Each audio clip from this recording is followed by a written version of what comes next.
Começou, boa tarde pra você, escutou? Quando você escuta essa cornetinha tocando, pode saber, começou o melhor programa do Brasil. É verdade, melhor programa da tarde. Seja bem-vindo e seja bem-vindo aqui na Rede Vida de Televisão pro Bendita Hora. E hoje eu já vou avisar você, hoje a gente vai ter um assunto muito sério sobre a cirurgia plástica além da estética. Quando a gente fala de cirurgia plástica, a nossa cabeça vem sempre essa questão da estética, corrigir isso, corrigir... Não, a gente vai hoje conversar e aprofundar o assunto da cirurgia além da estética. Pessoas que precisam fazer procedimentos por terem, às vezes, deformidades congênitas, né? Reconstrução de mamas, ou então, às vezes, por causa de uma cirurgia ou por causa de uma doença, né? Então, é muito, muito sério mesmo, muito sério. Eu quero que você acompanhe, com a doutora Maria Paula vai falar com a gente aqui hoje, tá certo? E vai ser ótimo. Eu quero que você esteja aqui com a gente para esse momento tão importante. Para você saber também, eu acho muito bonito os médicos vindo aqui fazendo esse trabalho. Depois, nós vamos falar sobre infarto. Isso mesmo. Sabia que os casos aumentaram? E aumentaram muito aqui no Brasil? Olha, pelo amor de Deus, né? Quais os fatores de risco, como a gente deve proceder quando surge alguma dor no peito, né? Que a gente confunde, às vezes, essa dor é isso, né? A gente vai tirar todas essas dúvidas, vamos esclarecer tudo isso. Então você vai fazer o seguinte, prepare o seu café, o meu café eu já preparei aqui, começou agora a Bendita Hora.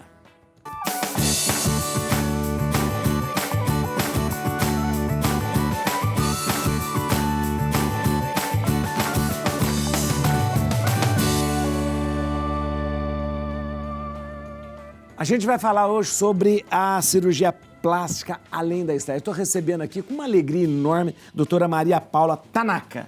Seja bem-vinda, doutora. Muito obrigado, viu? Prazer é meu, prazer é todo de estar aqui com vocês. É muito bacana esse convite. Olha, deixa eu falar, eu admiro muito, mas admiro mesmo, médicos como a senhora que saem do consultório, vêm à televisão para prestar um serviço dessa forma. Porque é um serviço mesmo, serviço público para tantas e tantas pessoas, né? Já está falando para o Brasil inteiro. Então imagina quantas pessoas que vão agora ter uma informação relevante e importante. Então, muito obrigado por a senhora dispor do tempo da senhora de estar aqui com a gente, viu? Eu é que agradeço a oportunidade, porque realmente é muito importante a gente falar da cirurgia plástica como numa totalidade. É porque verdade. Como a gente reduz, né, às vezes, a reduz cirurgia. demais a uma especialidade, a uma única específica área, né? A gente tem um VT agora, a gente vai assistir junto aqui e depois a gente volta a conversar. Veja só.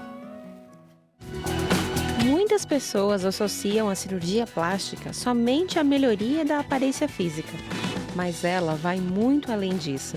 A cirurgia plástica também desempenha um papel importante na reconstrução e correção de traumatismos, deformidades congênitas, cicatrizes e outras condições médicas, incluindo reconstrução, cirurgia da mão, rinoplastia, queimaduras, entre tantas outras condições que podem afetar a autoestima e bem-estar das pessoas. Para saber mais sobre o assunto, fique ligado agora no Bendita Hora. Doutora, eu acho importante a gente falar isso. Claro, a cirurgia plástica hoje ela desenvolve cada vez mais. O Brasil é um centro muito promissor, né, de cirurgia plástica, né? Mas a cirurgia plástica de reconstrução, ela está focada em que áreas, assim, doutora? A cirurgia plástica, como o próprio VT disse, ela está baseada muito na parte congênita. São aquelas crianças que nascem com alguma deformidade. Já nasce com alguma deformidade? Por exemplo, fissura lábio-palatina.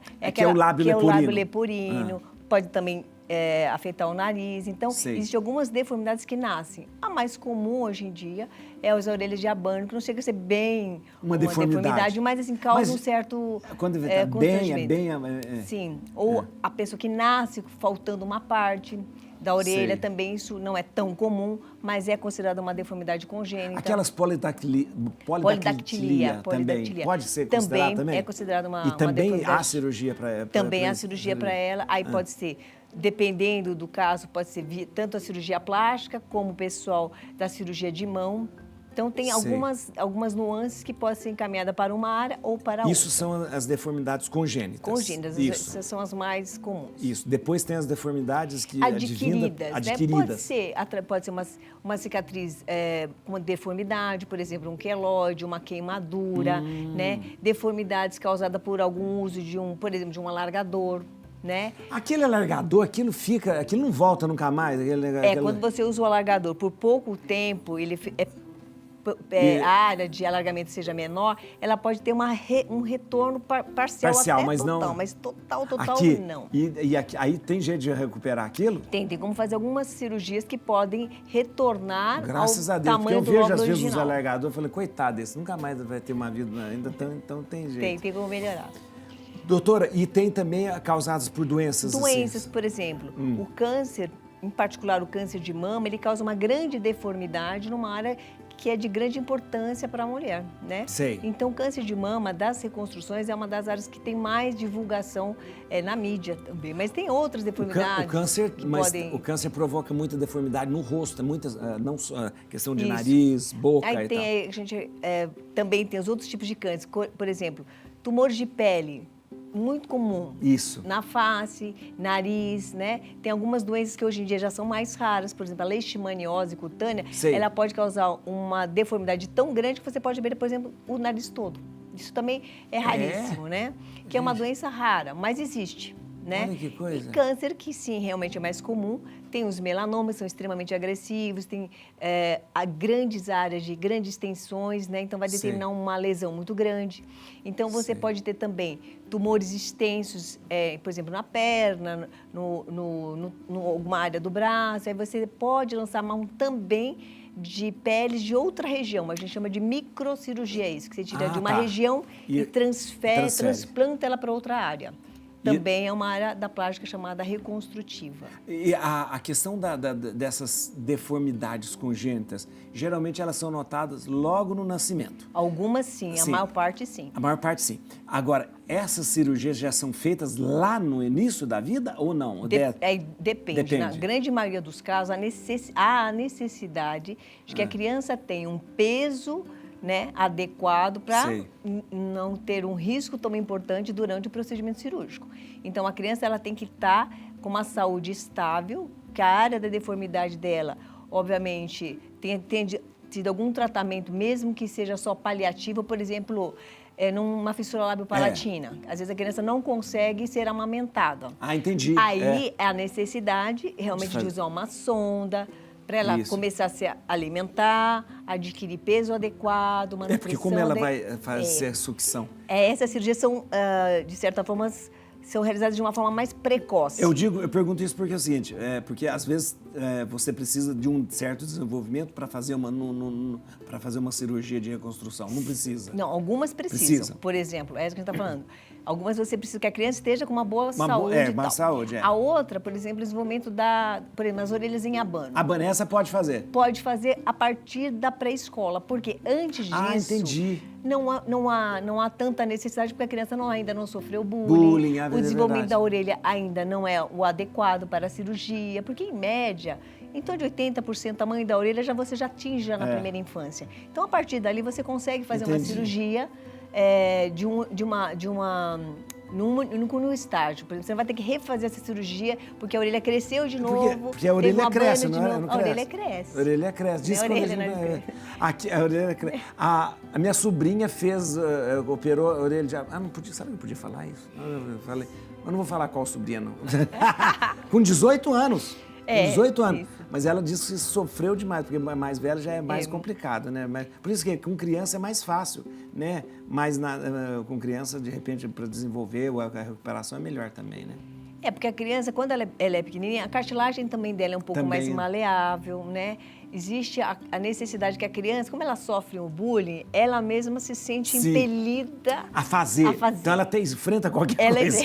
E ela vai muito bem quando a família conversa direitinho, quando o pai, a mãe explica a cirurgia, o cirurgião conversa com a criança e a criança também sente essa necessidade, sabe que vai haver melhora, né? Ela colabora muito. A senhora trouxe uns modelos aqui. Vamos ver. Olha, situações. Isso eu acho muito interessante, porque aí a gente vai ver aqui na prática aqui. Nesse caso aqui, a Então, reconstrução... aqui mostra um pouquinho, esse nariz aqui, ele mostra um pouco da anatomia. Que o nariz, ele é formado de cartilagem, de ossos, né? O nariz de tem pele. osso? Tem. Onde que é o osso? Essa aqui, dessa região aqui, que é o osso nasal, tá? Osso nasal, tá aqui. Esse aqui em cima, só isso aqui? Esse aqui. E se junta, lógico, com o resto da face. Claro, isso aqui é o osso. E aí tem as cartilagens. Esse aqui é cartilagem, esse vermelhinho é cartilagem. Esse é cartilagem, esse é cartilagem, esse também, esse também. E no meio tem uma cartilagem mais rígida, que é o septo nasal. Ah, o tal do septo. E septo, que às vezes o tal ele tá... quando tem desvio de septo, essas desvio de coisas. septo e tal. Quando a gente está falando, né, aquelas crianças que podem nascer com fissura lábio-palatina, essa fissura, ou seja, esse afastamento, ou melhor, não fechamento da parte mediana da boca e do assoalho da boca, Isso. você vai ter uma abertura que vai do lábio e vai pegar, às vezes, parte do nariz. Olha que interessante. Então, na verdade, lá na cabeça da gente são duas partes que juntam assim. Isso. Porque, olha que interessante. No Porque desenvolvimento embrionário ele faz assim. Aí ele fecha olha o que centro. demais. A fissura labial não é só aqui, né? Ela pode ser só no lábio. No lábio. Ela pode comprometer o pálito, que é o céu da boca. Que aí abre o céu da boca. Abre e pode também pegar uma parte do nariz. Entendeu? Olha que coisa. Aí vai da graduação dessa alteração congênita. Então, aqui é para mostrar anatomia só. E aí o que você faz com a cirurgia? Faz o fechamento do pálito. Fecha. Mas É no céu da boca, ele fica aberto. Por isso que a criança às vezes não consegue fazer a sucção. Às vezes é necessário fecha mais com o quê? de uma Fecha cirurgia. com uma prótese? Não, ela é fechada normalmente com retalhos do próprio céu da boca. O céu da boca é osso? Tem osso e tem uma mucosa. Ah, tá. Tá? Tem um tecido que você descola de um lado para o outro e fecha ele no meio. Aí tudo vai depender da gravidade. A necessidade, em geral, de fazer acompanhamento também com o pessoal que faz a parte das órteses para poder fazer o fechamento, ajudar. Ajudar. Entendeu? Isso. Então você precisa. Isso já, aquilo que eu falou, logo que a criança tiver já um peso, ela já pode fazer para que isso vá, que ela esteja alimentando normalmente, e tal. Por exemplo, o palato, o lábio, o nariz, ele tem um desenvolvimento, ele vai crescendo ao longo do tempo. Então, normalmente, não é necessário mais de um procedimento cirúrgico para você, conforme a criança vai se desenvolvendo, a necessidade também de fazer alguns ajustes. Porque a cicatriz, ela não vai ter o mesmo desenvolvimento de um tecido não cicatricial. Porque, às vezes, muitas vezes, essa questão de estar aberto até não... a dificuldade de falar que as pessoas chamam de mais a fala fanhosa. Fanhosa, isso. Mas às vezes por causa do nariz também, né? Também, porque você tem o som, o ar, quando ele passa e você gesticula e faz o ar, na verdade, ele tem um movimento dentro da sua boca e do seu nariz. Quando existe essa abertura, ele começa a ficar mais anasalado. Que é o som mais fanhoso, Por isso que você precisa, no caso das fissuras lábio-palatinas, além do cirurgião plástico, é uma equipe multidisciplinar. Então, você vai precisar da fono, vai precisar do dentista, do bucomaxilo, né? Então, você tem uma equipe multidisciplinar para poder fazer com que essa criança faça o desenvolvimento da fala, da sucção, né? Da mastigação seja adequado. Então, começa bem realmente na infância, bem na primeira A gente não fala mais lábio leporino, né? Não é um nome... É um nome que foi caindo em desuso. Em desuso, mas, assim, para as pessoas entenderem melhor, lembrar o que ele é hereditário, né? Geralmente ele passa, eu acho que ele tem uma carga hereditária. Depende de cada caso, ele tem uma característica mais congênita e não necessariamente, entende? Mas, assim... Doutora, e no caso, por exemplo, a gente está falando no caso de uma deformidade causada por uma doença, por exemplo, um tumor, você faz a ressecção, por exemplo, tem um tumor de pele. O mais comum é um carcinoma basocelular, que ele é uma lesão que ela é progressiva e lenta, ela vai crescendo lentamente. O basocelular, o carcinoma é aquele mais leve. É o mais leve. É um tipo mais leve, que muita gente tem por causa de sol, essas coisas. Esse. Carcinoma basocelular. Mas ele pode também comprometer? Pode, quando deixa muito tempo em evolução. Às vezes, assim, a pessoa fica 5, 10 anos. E aquela lesão, que é uma casquinha que se forma, depois cicatriza, e a pessoa vai, ela queima ou faz algum tratamento, passa um creminho e a lesão vai crescendo, até que um momento em que a lesão fica tão extensa que é necessário fazer uma ressecção extensa. E é o chamado câncer mais Mais leve e tal, que não é o melanoma. Não, o melanoma também. Melanoma é um outro, que é um uma outra característica. É isso mesmo. E assim, ele é bem mais. O melanoma é um câncer bem mais E grave. não é por causa de sol, né? Porque às vezes tem áreas que nem tem. E aí você tem uma extensa ressecção. Então, por exemplo, no caso do nariz, se você tiver uma extensa ressecção, seja por um tumor mais leve ou mais grave, ou seja, houve a necessidade de uma ressecção ampla de tecido. Sei. Às vezes você vai atingir a pele, o músculo. Mas aí há como reconstruir o nariz? tem. A doutora? técnica mais antiga é uma que a gente utilizava o retalho, a gente usa um pedaço da pele, da região mesmo. frontal. Daqui mesmo? É, daqui. E você faz rodar o retalho, chama retalho indiano. Isso é uma técnica mais antiga.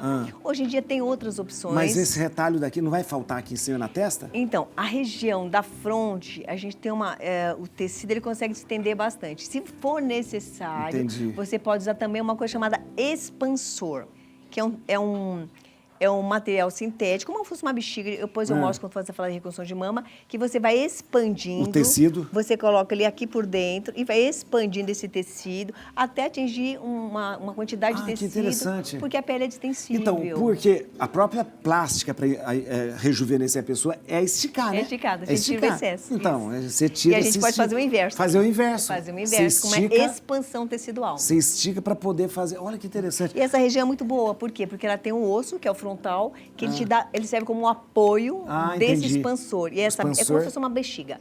Ele vai esticando ao longo, você vai infiltrando o soro e vai esticando, como se fosse uma gravidez, vai esticando aos pouquinhos. E faz um galo aqui na frente. Isso é mais antigo. O mais comum hoje realmente é utilizar a microcirurgia, que ela vai tirar tecido de uma área que vai determinar cicatriz pequena, pode ser, por exemplo, região da virilha.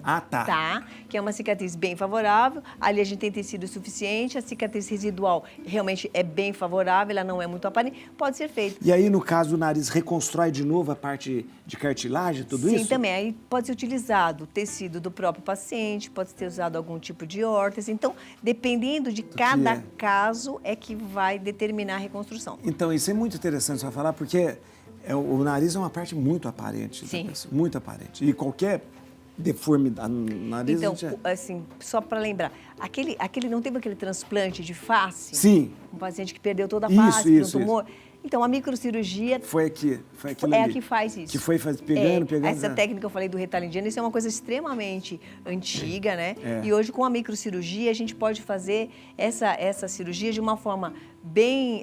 num período de tempo bem menor, né? Com grandes resultados, com menores sequelas da área doadora. Interessante. Entende? Eu estou falando isso porque eu já vi isso já em alguns lugares.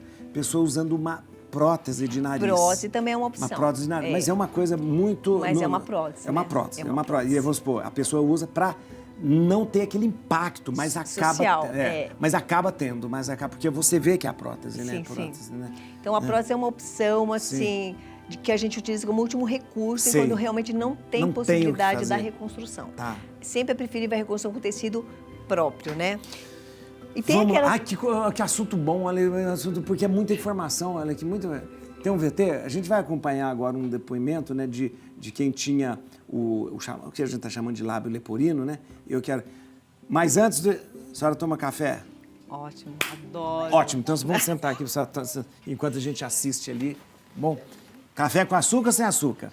Com açúcar. Pro nível aberto, pra todo mundo. Quando eu nasci, minha mãe fala, eu sempre estranhei porque eu nunca tinha foto minha pequena. Eu tenho uma única foto, quando eu tinha 3 anos, só quando eu nasci, eu virei atração da cidade. E as pessoas faziam fila pra me ver. Eu nunca tinha visto uma situação daquela. Minha casa lá só vivia cheia. Cadê, né? É uma coisa diferente, né? Mas Deus foi bom na minha vida, não posso reclamar nada, né? Só agradecer. Na adolescência tem apelidos, 1 milhão. Bullying, muito. Agora, na adolescência foi questão de relacionamento particular, é muito difícil. Porque se trata da face, é o cartão de visita seu. Então, quando você vai numa festa, numa balada, a pessoa não quer saber suas qualidades internas. Ela vai olhar primeiramente seu rosto, se você já achou bonita, se não. Então isso me atrapalhava muito. Oi? Fica muito bom. Olha que interessante, gente. Você viu, contando que o que mudou a vida dele socialmente falando. Não nem tá, porque é uma pessoa que recebia bullying, é uma pessoa que de repente tem a sua vida transformada. Olha que interessante, e isso não incapacita ninguém. O fato da operação dele muito bem feita, a gente estava falando aqui. Tava bom o café? Maravilhoso. Tá, não, só não tomou tudo. Mas não tomou. Mas aquele ator, o Joaquin Phoenix, que faz o Coringa, ele tinha... Então, mas ele diz numa entrevista que ele não tem. Ele não teve. Isso é só um detalhezinho que ele tem. Mentira, eu acho que é Mas mentira, ele disse gente. que não, Aquilo é mentira, eu não sei. duvido. Aquilo não é É o que ele detalhezinho, diz, né? mentira. Aqui. É um detalhezinho que ele diz que tem. O charme dele, né? Ele falou, deve estar falando. Doutor, a doutora está trazendo uma informação muito importante.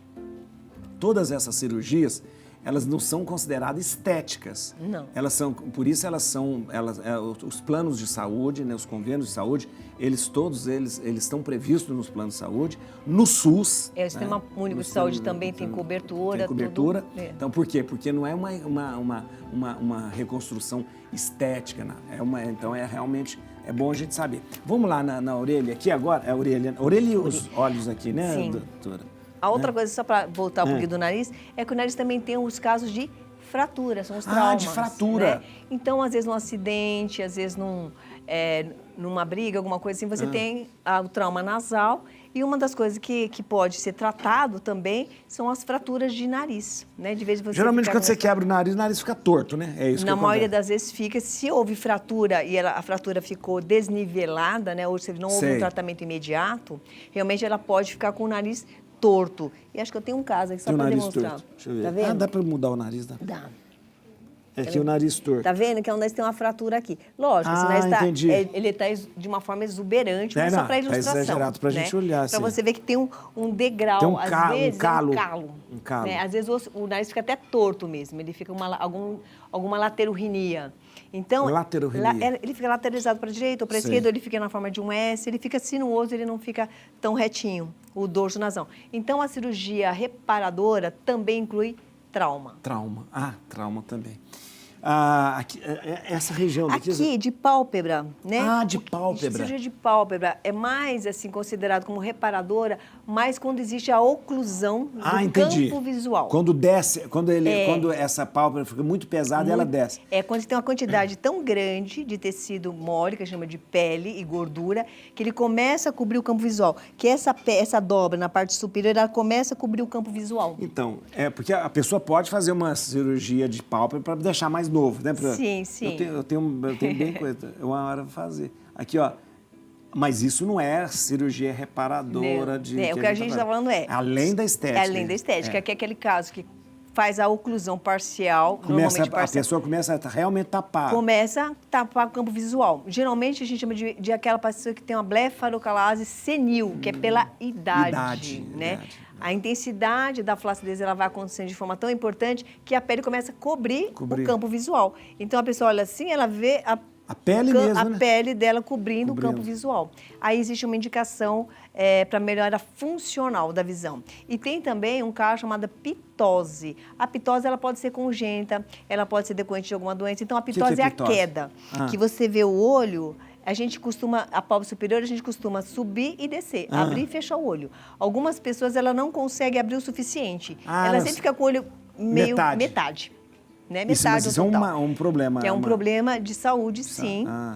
De movimentação dessa pálpebra. Aí tem várias causas. Uma delas também, mas a mais comum da pitose pode ser a congênita, porque o músculo que eleva, seu elevador da pálpebra, ele é um músculo que ele faz esse movimento mesmo. Ele abre e fecha, ele se insere na borda da pálpebra, né? E ele é que vai abrir e fechar esse olho. Entendi. É um dos músculos que faz essa função. Sei. Né? O frontal também ajuda. Mas o mais importante é o elevador da pálpebra. Se você nasce com essa deformidade, ou porque o músculo é fraco, ou porque desinseriu por causa de trauma, ou porque realmente ele é muito fininho, ele não consegue fazer essa função, existe a cirurgia que repara isso.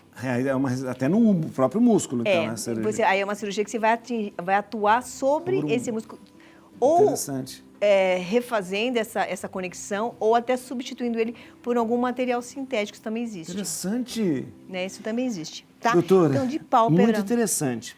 Lógico, e os tumores, que a gente falou dos cânceres. Também, pode também, no caso, pode também. Aí depende, sempre vai depender do tamanho da extensão.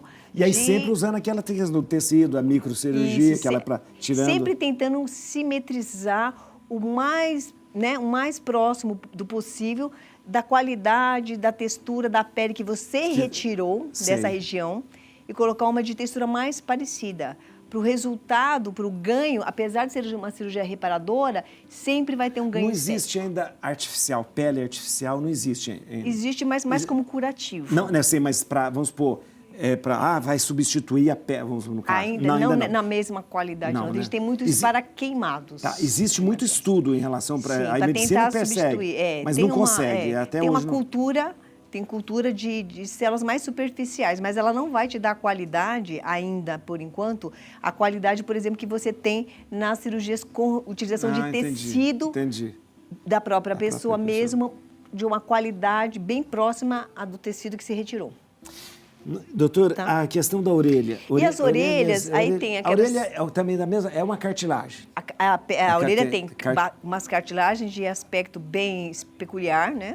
E tem também a cobertura da pele. A cobertura gordura da pele. Bem pouco. Então, e a pele é bem, quase em cima da cartilagem, ela é em né? cima da cartilagem. Por isso que a orelha esquenta muito, sabia?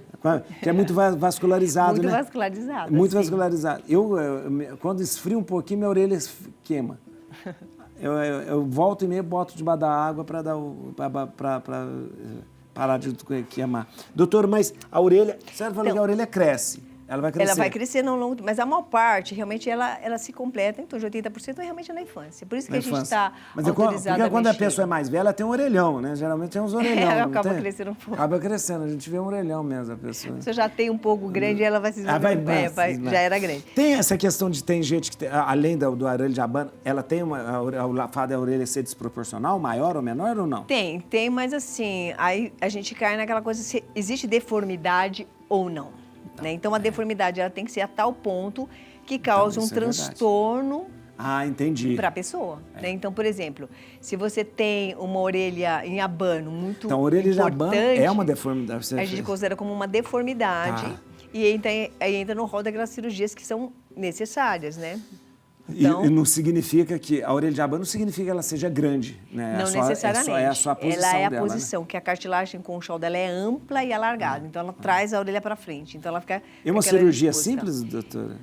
Tecnicamente, ela tem muito detalhe, né? Porque eu não considero nenhuma cirurgia simples. Sempre são cirurgias que demandam sempre cuidado mais específico. Mas em termos de tempo cirúrgico, de trauma, realmente ela é menor. É menor. Né? Então, trauma cirúrgico menor. Eu estou falando mito. Diz que dói muito para a pessoa pós-operatório. Normalmente é uma cirurgia um pouco mais dolorida, porque a cartilagem, quando ele tem abano, você vai ter que trabalhar com essa cartilagem, ou ressecando um segmento, ou fazendo uma dobra, tem várias formas de tratar. Então, quando você põe ela naquela posição mais adequada, que é próxima ao seu crânio, dá um pouco de desconforto. Acima da média, né? O Rodolfo quer que a gente anda rápido. Vamos falar do... Só do alargador aqui, deixa eu ver. Aí tem as cirurgias que você faz, que por exemplo... Vou só tirar um minuto só para poder ver. Quando ficou deformado o alargador. Usou o alargador. Você já usou, né, Rodolfo? Olha lá, mas o dele não chegou a ficar... Então, se você usou o largador e você causou uma deformidade muito grande, você não quer mais usar o largador, existem cirurgias que fazem a correção disso. Vai ter uma cicatriz... Mas aí diminui o lóbulo aqui. Diminui o lóbulo. Você vai perder essa parte daqui para lá. Normalmente, a gente retira essa parte que fez a alça e reconstrói o restante do lóbulo, né? O lóbulo que sobrou, com esse outro pedaço lá da lateral. Que interessante. Normalmente, a cicatriz residual ela vai parar mais próximo à face.